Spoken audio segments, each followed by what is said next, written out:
ఈరోజు నిన్న ఆంధ్రప్రదేశ్ ముఖ్యమంత్రి గారి మీద ఓ దాడి జరిగిందని చెప్పి వైసీపీ నేతలందరూ కూడా తెలుగుదేశం పార్టీ అధినేత చంద్రబాబు నాయుడు గారు చేయించారని చెప్పి నిన్న పేర్ని నాని గారు ప్రెస్ మీట్లో చెప్పడం జరిగింది. మేము ఈ విషయాన్ని తీవ్రంగా ఖండిస్తున్నాం. ఏంటంటే మీరు 2018లో కోడికత్తి డ్రామా ఒకటి సృష్టించారు. ఆ తర్వాత ముఖ్యమంత్రి అయిన తర్వాత దాని మీద ఇప్పటివరకు యాక్షన్ తీసుకోలేదు. రెండోది ఇది ఒక డ్రామా సృష్టించారు. అంటే ఇది కోడికత్తి డ్రామా 2, ఇది గులకరాల డ్రామా.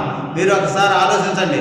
ఒక సీఎం బయలుదేరుతుందంటే 24 అవర్స్ ముందు ఆ ఏరియా మొత్తం కూడా పోలీస్ కంట్రోల్లోకి వచ్చేస్తుంది.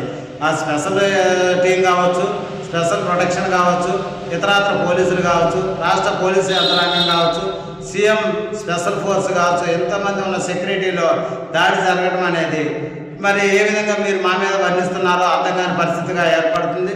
ప్రతి ఒక్కరు లేస్తే చంద్రబాబు నాయుడు గారు చేశారు, చంద్రబాబు నాయుడు గారు దాడి చేయించారని మీరు మాట్లాం సిగ్గుమాల చర్యగా కూడా మేము పాటిస్తున్నాం. గతంలో చంద్రబాబు నాయుడు గారి పర్యటనలో ఒక వ్యక్తి ఒక చెప్పు విసిరితే అప్పటి రాష్ట్ర డీజీపీ అయినటువంటి చవాన్ గారు ప్రజల్లో నిరంకుశ వైఖరిని తెలియపరుస్తున్నారు. దానికి మేమేం చేయగలమని మాట్లాడారు. అంటే ఇది నిరంకుశ వైఖరి కాదు. ప్రజలు మిమ్మల్ని గద్దెదించడానికి, రాష్ట్రం నుంచి పారదోలడానికి సిద్ధంగా ఉన్నారు. ఎలాంటి పరిస్థితుల్లో ప్రజలు ఏ నిర్ణయం తీసుకుంటారో అది మేము వాళ్ళ ఇష్టము. దాన్ని దయచేసి తెలుగుదేశం పార్టీ వాళ్ళ మీద రుద్దొద్దు. మీరు మరో గులకరాల డ్రామాలు కర్తించొద్దు. ప్రజలందరూ గమనిస్తున్నారు. 2018లో కోడికత్తి డ్రామా చేసి ఎలక్షన్లు వచ్చాము, సానుభూతి పొందండి. ఈరోజు సానుభూతి మీ సానుభూతి పనిచేయదు.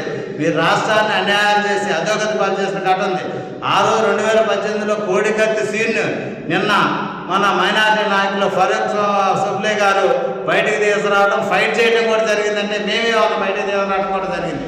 కాబట్టి మీరు ఇలాంటి హేయమైన చర్యను అనుకోవాలి. నేను పేర్ని నాని గారు చంద్రబాబు నాయుడు గారు చెప్తారంటున్నారు. మేము దాడిని ఖండిస్తేనేమో తెలుగుదేశం పార్టీ దాడి చేసి ఖండిస్తుందని మీరు అంటారు. ఖండించకపోతే సీఎం మీద దాడి చేస్తే ప్రతిపక్ష నాయకులు ఖండించారు. అంటే మీరు ఏ విధంగా అబద్ధాలను మళ్ళీ చెప్పి నిజాలు చేసుకున్న ఆలోచన చేయొద్దు. ప్రజలు మిమ్మల్ని ఇప్పుడిప్పుడా గద్దెదించడానికి సిద్ధంగా ఉన్నారు. కాబట్టి మీరు ఇలాంటి సిగ్గుమాల చర్యలు మానుకొని తెలుగుదేశం పార్టీ వాళ్ళ మీద విపరీతమైన ఆలోచనలు చేయొద్దు. చేయటానికి కూడా వీల్లేదు. ప్రజలు దీన్ని అందరినీ గమనిస్తున్నారు.